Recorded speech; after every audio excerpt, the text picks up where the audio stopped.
Hey, RetconRaider here. Today's video is dedicated to two of my patrons, Drakiith and Drunken Gunslinger. Thanks for your continued support, guys. That said, let's get started.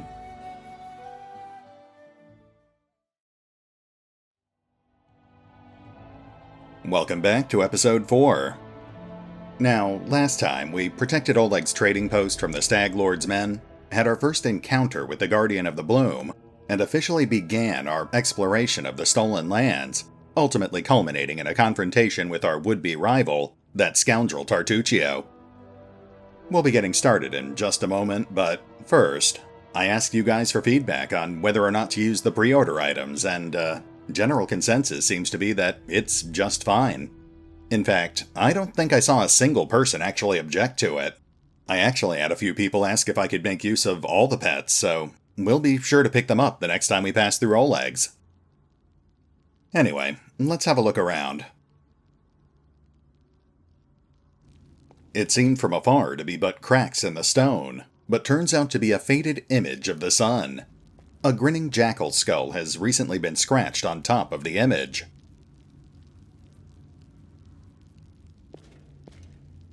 On closer inspection, one can discern the outline of a head with a single eye. Judging by the outline, this bas-relief once depicted the sun and moon. Now it's almost completely eroded.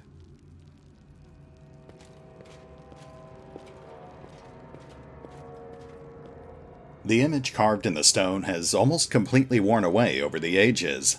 One can still distinguish a sickle, a sword, and a skull with a single eye socket, covered with a coin. So apparently, in the Pathfinder setting, there's an ancient Cyclopean race that predates most of the other cultures. It's actually a pretty major recurring theme throughout Kingmaker.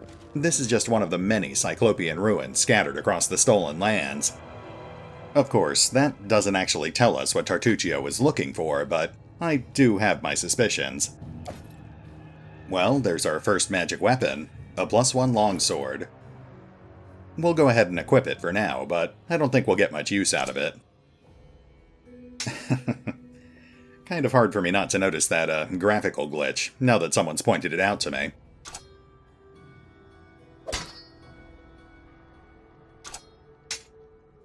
Okay, let's see what else we've got.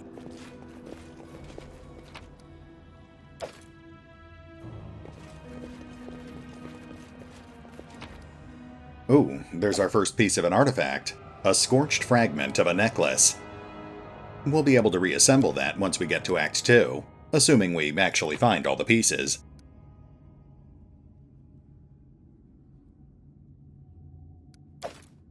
All according to plan. I see something. That looks like a secret switch. Nice. Let's see what we found. Would you look at that? Okay, we've got a container and a trap. Easy enough to handle.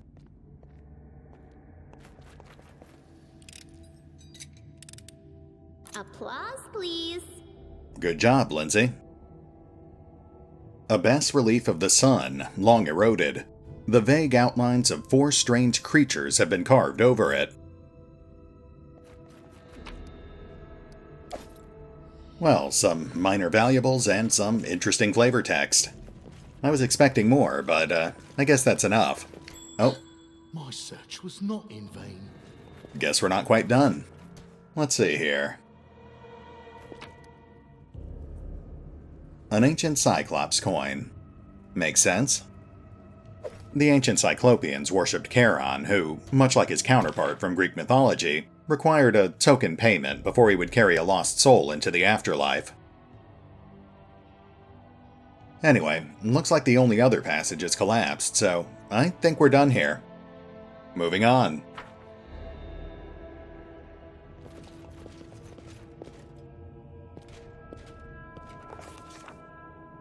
How sweet, the first breath of fresh air after the stale, damp stuffiness of that tomb. Before us stretched an unending heath, replete with hills and gullies and patches of low shrubs. Already, the trail of Tartuccio and his companions had gone cold. But we would not give up so easily. Whether the trail went cold or not, it was one we had to follow. No blade of grass was bent. It must have had enough time to straighten back up since whoever last passed through. But the heath's dry earth preserved the prints of little shoes. Our eyes to the ground, we followed the trail. We walked and walked until finally we came to a huge gully, the dried-up bed of a river of yore. But what is this? At the edge, the grass was trampled down and the soil turned up, and claw prints, lots of them. We'd stumbled upon a fresh battlefield. And here, the trail split.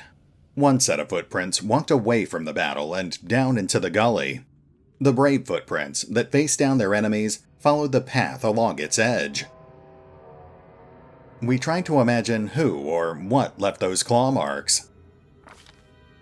Unfortunately, we could not determine who attacked Tartuccio and his companions. However, we could discern that there were plenty of attackers, and they were rather small. We tried to find any traces of magic in the surroundings. We discovered traces of a spell, apparently from the Illusion School of Magic, near where the lonely trail descended into the gully. We carefully studied the trail that led down into the gully. To our surprise, we discovered that the little shoe prints turned into little clawed footprints on their way to the gully. It was as if someone from Tartuccio's band was wearing shoes and then either took them off or grew claws, then jumped into the gully to avoid the battle. We examined the path that snaked along the gully. The path was frequently used. In its dust, we saw both sets of footprints together. It was clear that those who had no claws left the battle surrounded by those that did. We stood a while in thought, then followed the single set of footprints down into the gully. The way down was steep, and it took some time to reach the bottom. Walking on the loose soil was difficult, but the clawed footprints were easy to spot. The bottom of the gully went downhill, deeper and deeper. Finally, the footprints turned, whirled up the steep slope, and disappeared at the gully's edge. We couldn't but admire the animal agility and clever claws of the creature we were following.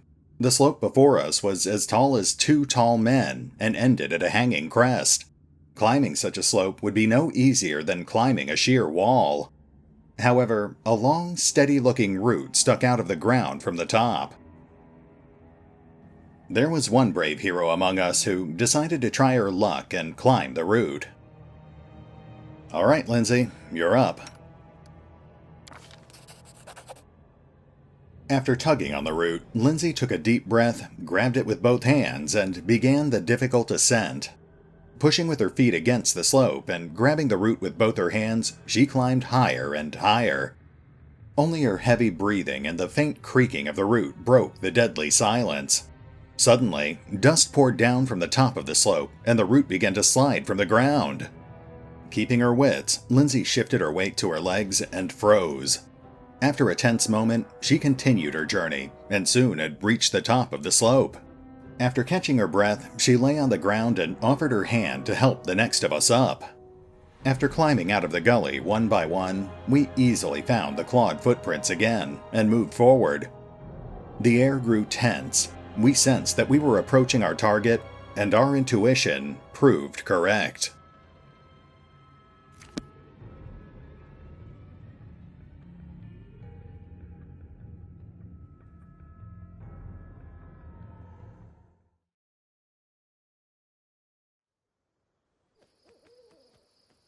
Okay, it sounds like Tartuccio and Jathal were ambushed shortly after they left the ancient tomb, only Tartuccio immediately abandoned Jathal and left her to be captured. He's probably still around here somewhere, so we should proceed with caution. All according to plan. Listen to me. A dragon, huge, sparkling, flew down to me from the sky and told me a secret. A great relic that will win the kobold's glory is hidden somewhere nearby. Enough of this pitiful existence. Search for it. Search and bring it to me. A kobold with unusually purple scales stands a full head above his tribesmen. He speaks in the suspiciously familiar voice of the gnome Tartuccio. Dragon! Glory! Dragon! The voices of the kobolds rise in excitement. We know! The mites under the old sycamore! They possess the magic treasure! Very ancient! Stop deceiving these poor reptiles, Tartuccio. Who is it there? How? Here, you fools, I mean tribesmen. Don't listen to his lies. I shall bring you to glory. Just help me find the relic and stop this trickster. Well, that certainly answers a few questions.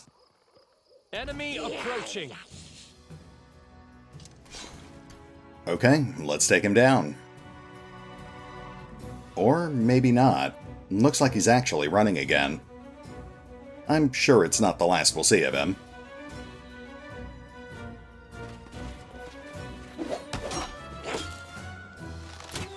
Oh, Tartuccio, leaving other people to clean up your messes, as usual.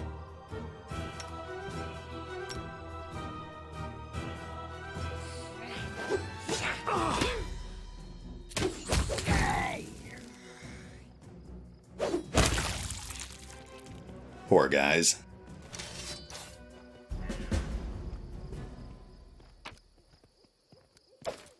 Alright, let's get after Tartuccio. In due time. Looks like he's long gone, so let's have a look around instead. I'll admit, fresh corpses make me slightly less sympathetic towards the kobolds, though they might have just been bandits. There's an imprint on the ground near the empty chest. It looks like another chest of the same size recently sat beside this one. General food supplies. And a recipe for haggis. We'll just add that to our cookbook.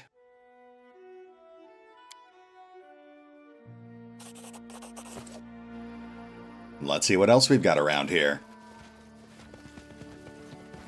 This requires your attention. Ancient Rostlandic coin. Another relic.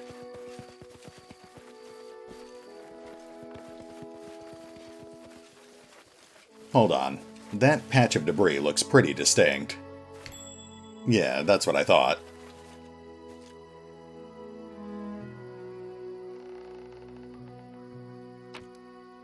Hmm. 10 bottles of port. No practical use, but still, worth 70 gold.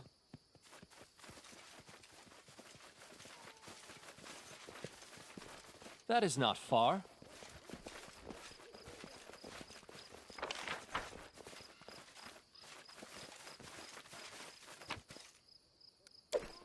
There's another ancient coin. And, some mushrooms. I guess we could use those.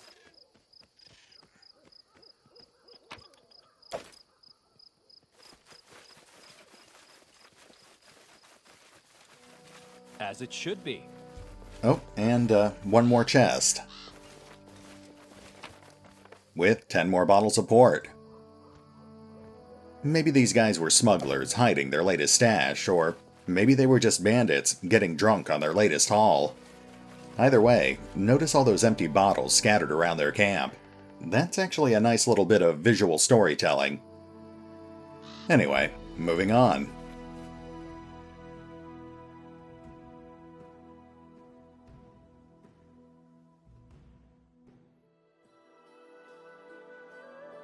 Okay, no story event this time, though we do have the old sycamore right around the corner. Not quite sure we're ready for that, though. Pine Patch, an isle of pine forest in the grassy sea of the Shrike Hills. one can only assume that in the past, the northern border of the Gnarl Marches laid further east, and this grove is the last witness of those days. Let's head to the Thorn Ford to confront those bandits. Then we can swing by Fangberry Cave on our way back to Oleg's. I tire.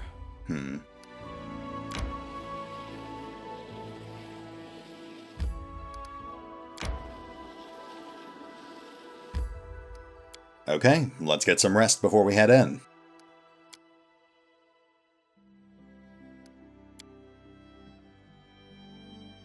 No ideal setup just yet. We still need one more party member.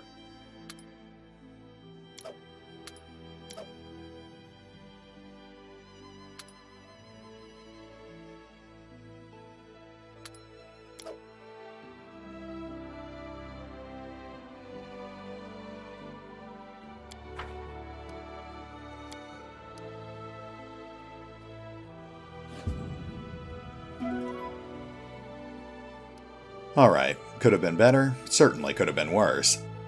Let's see what we're dealing with. Thorn Ford. This ford in the heart of the woods is one of the best places to cross the Thorn River. Most traders and travelers choose the Thorn Ford for passage, attracting bandits to the place as well. Let's get in there.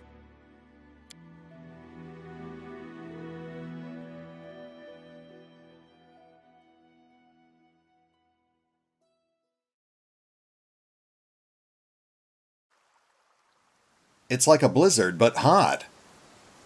Yeah, rain is going to be a problem on a larger map like this one. Well, let's get started.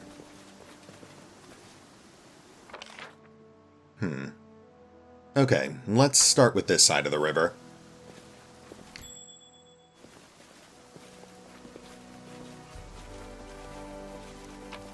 There's another ancient coin. There seem to be an awful lot of those lying around. Nothing over here. Back the other way.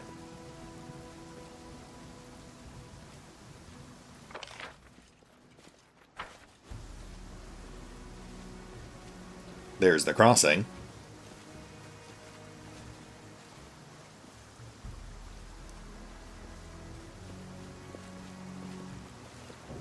All according to plan.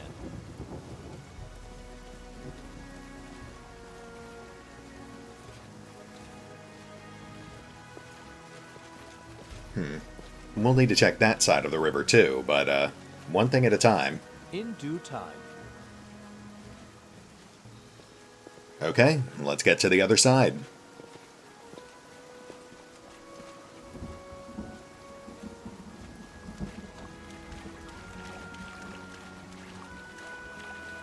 You know, I'm not really crazy about moving this slowly, but I have to say, I really appreciate some of these details here. They really made some nice-looking environments.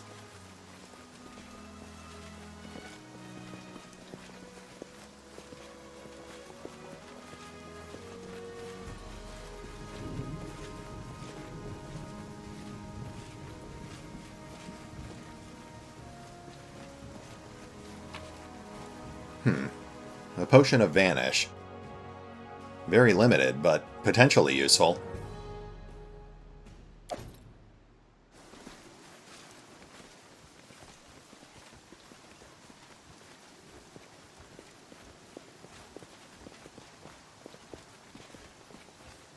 There we go. The dark-haired bandit is kicking the ground irritably. When she sees you, she squares her shoulders and clenches her hand axes. Well, look who's here. Easy now. I'm not here to blanket the stolen land with corpses. Lower your weapon and let's talk. I won't kill anyone who leaves the Stag Lord's service or is willing to help me find him. So think about it. Is he really a leader you're ready to die for? Something in your words seems to have impressed Cressel. She frowns for a moment, then spits. Fine, I won't cut your throat. For now, at least. But I also won't kneel to some Restov upstart. Why would you try to make peace? Are you just naturally kind? Or have you been listening to Svetlana? Is it so hard to believe I simply might not want unnecessary bloodshed? You know, life hasn't been so good to me, Kressel replies, sullen. Why should I trust you? Alright, here's my piece. The Stag Lord's been spending more time keeping an eye on the bottom of his glass than on what's going on around him. If he won't answer an insult from some Restov crook like Jamandi, then you're right. We chose the wrong leader. So go ahead, do whatever you're gonna do. I won't stop you, but I won't help you either. And here, give this to Svetlana. The bandit places a ring in your hand, then leaves. Well, that was easy. I do need to put some points into persuasion, though.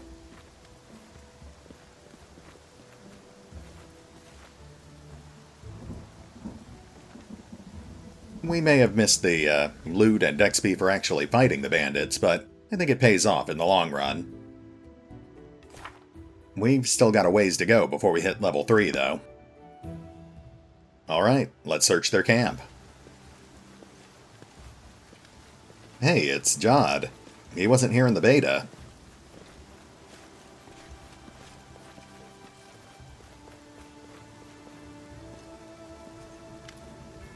You see a dark-haired man of about 45, though the wrinkles on his face make him look 60 at first sight. He's currently a prisoner, judging from his tied hands. He slouches a bit, squinting short-sightedly at the light as he moves his lips, as though speaking to someone invisible. He jerks his head up as he notices you. Praise Aristil, someone finally chased off those scoundrels. Thank you, stranger. My name is Jod Kavkin. I'm a priest of Aristil, from Galt. Those bandits attacked me as I was crossing the river. Said they wanted to take me to their leader, make me heal their wounds. Not a chance. The strength granted me by Aristil is meant to help honest people, not robbers. Well, let's cut him free before we ask any questions. Jod mutters a bit, rubbing his hands. Oh, these times. To be as surprised to meet an honest man as to see a manticore at a vegetable stall. Thank you for your help. I've exhausted my supply of prayers, but I'll gladly repay you in the future, once I've restored my strength. Come to me if you ever need to be healed or blessed. I'm afraid an old fool like me won't be able to handle the mission given me by Aristil on my own. How can I search for the temple when the bandits around here won't let me take a single step? I'll head back to Oleg Levitin's trading post to rest and think on what to do next. Please, traveler, if you happen to discover the ruins of the Temple of the Elk, come inform old Jod. My gratitude will know no bounds.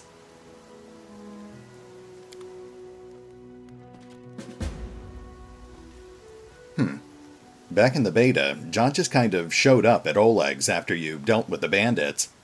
It's nice to see him get a proper introduction.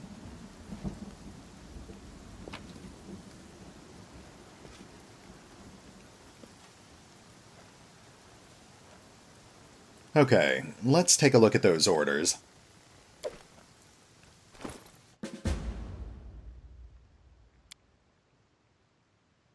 Kressel, a task. As soon as you're done with the taxes, find an old hut in the woods upstream of the Thorn River and burn it to the ground. This is the Stag Lord's wish. He literally said, "Burn! Burn!" It was originally going to be Dovan, but he grew upset when he learned nobody lived in the hut. Said burning houses with no one in them was boring. So I said I'd send someone more reliable. It's a strange task, but try to finish it quickly. And no asking, what the, or why bother with this trifle instead of preparing for war with Restov? We'll get to that. A. Well, these sound like some very pleasant individuals.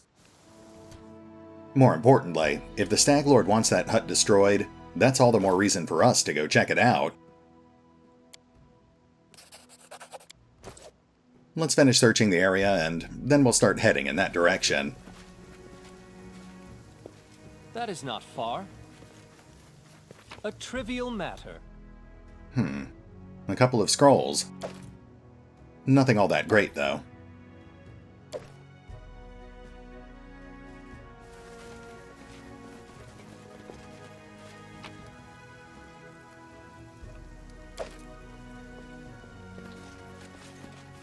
As it should be.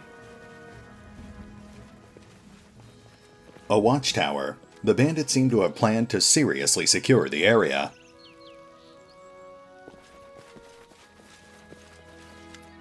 The bandits' belongings are piled together in a messy heap. You find a cache under all the clothes and blankets. Opening the lid of a small hollow, you find a box full of bottles. An inscription on the side reads, "Wine for the Stag Lord. Don't you dare steal it, fools. I'll make sure you rot." Huh. I don't think we found that last time. Well, it's ours now. I wonder if that'll actually make him less drunk when we finally meet him.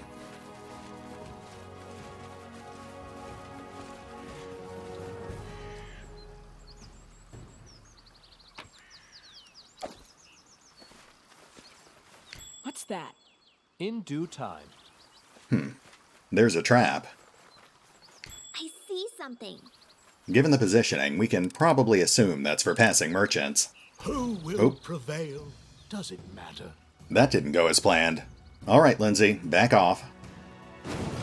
We really need to get her something to help her move faster.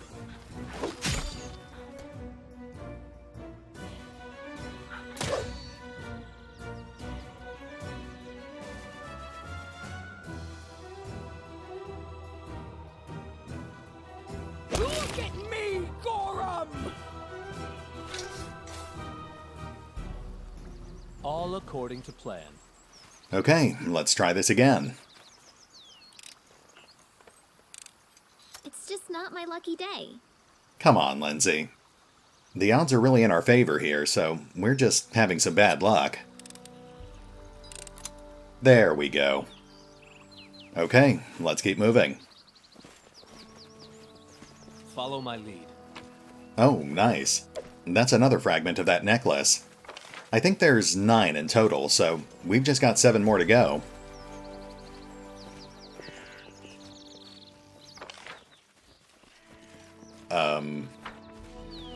Hey, Jod, just, hanging out? That's cool. Well, see ya. In due time. I really love all these little critters that are running around. Makes me wish there were more pets in the game.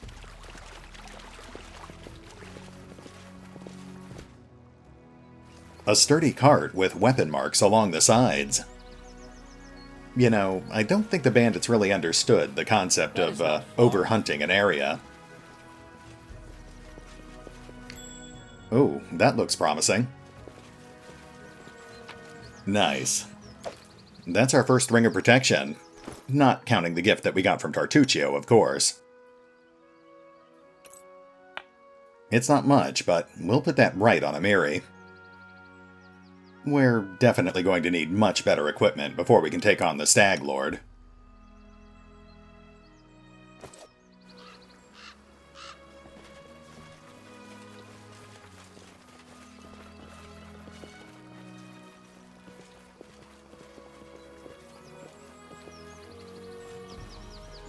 Okay, I think that's everything. Yeah, let's head back to the world map.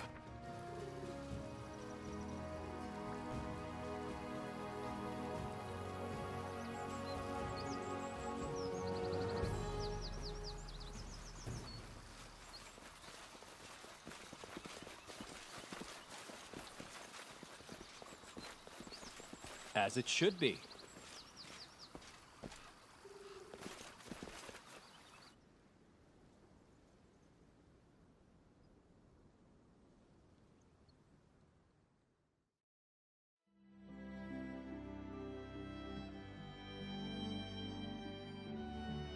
Alright, let's see here. We've already hit the ancient tomb and Thorn Ford, so where do we go from here? We could head for Fangberry Cave, but that's pretty far out of our way at this point. Well, we're already halfway to the abandoned hut, so, like I said, I guess we'll start heading in that direction. We do need to get back to Oleg's, though. I think we've got enough for that bag of holding.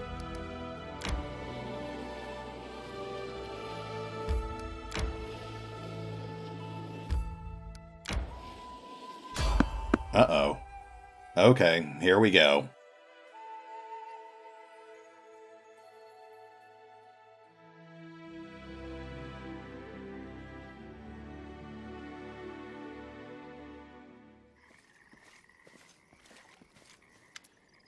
A group of well-armed fighters approaches. One of them raises their voice, pointing at you. Hey you, stop right there. Kalana, look at this one. Will he do? The group's leader lays her cold and watchful eyes upon you. This one? I suppose, but I don't like his snout. She studies your companions, carefully but nonchalantly, as if examining goods at the market. Listen, you tramps, we're from the Technic League. Our slave died and we need a replacement. One of you will be coming with us, the rest of you are free to go. I advise against resistance. It would be a quick trick to kill every one of you. Choose now the one that you will give. What is this Technic League? One very serious organization from Numeria. People with whom you'd better not start a fight, and who you better not bother with foolish questions. These guys are pretty tough, but we might as well try. No negotiations with slavers. Big mistake. Who will prevail? Does it matter? Oh, they've made this even tougher since the beta. They've got 2 fighters up front this time.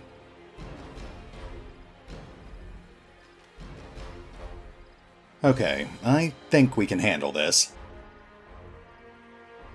Looks like Valerie's already headed for those fighters, so let's have Amiri go for the mages instead. Lindsay will cue the music. And, let's have Harem move up a little closer, and then he can fire off a Bane spell. As for Silverleaf, let's have him drink his mutagen, then he'll start harassing Kalana. Oh, let's put Valerie on the defensive. Tear them apart! Ah, Valerie's already blinded. Alright, that's what the potion's for, but, we'll have to hope it doesn't happen again. No. Harem's in position. Let's fire off that Bane spell. And let's queue up the bombs.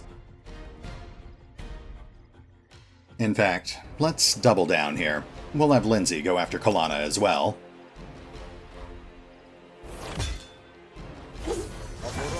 Oh, the potion. There we go. Now let's reroute Harem to that mage. We really need to take that guy out. Repent!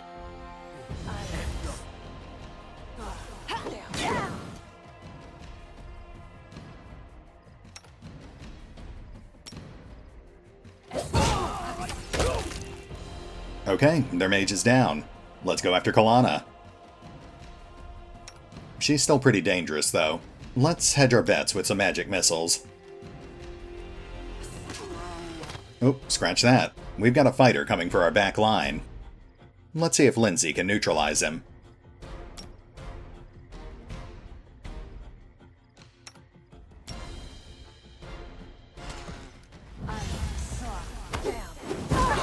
Nice, I think that did it. Okay, we've almost won this.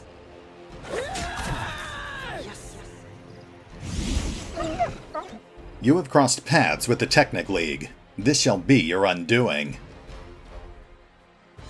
Your life ebbs low. They go down! Let's pull our casters to a safer distance. Okay, now we just need to mop up. We're not home free just yet.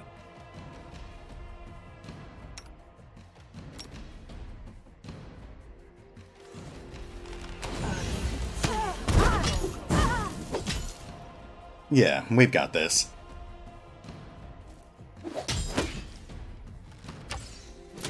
Excuse me, where do you think you're going?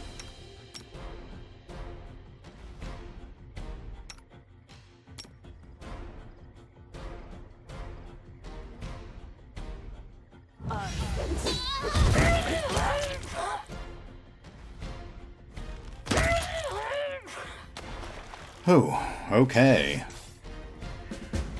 We took a bit of a beating, but we made it through. Let's toss out some healing, and I think we've come to a good stopping point. Grotus awaits us.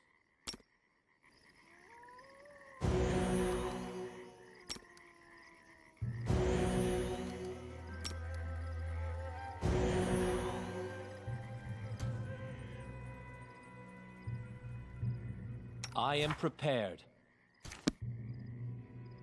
Alright, this episode's a little shorter than usual, but I think we made some pretty good progress. We tracked down Tartuccio, we met Jod and had a chat with Kressel, and we even had a face-off with the Technic League. Anyway, we'll pick up here next time as we continue our hunt for the Stag Lord, and we might even pick up a new party member or two in the process. See ya then.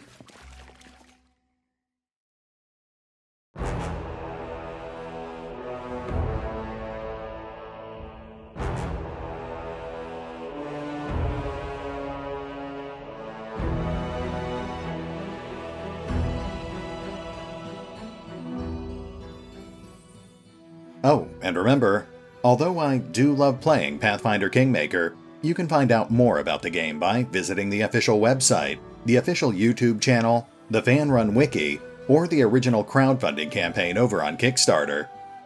Links are in the description.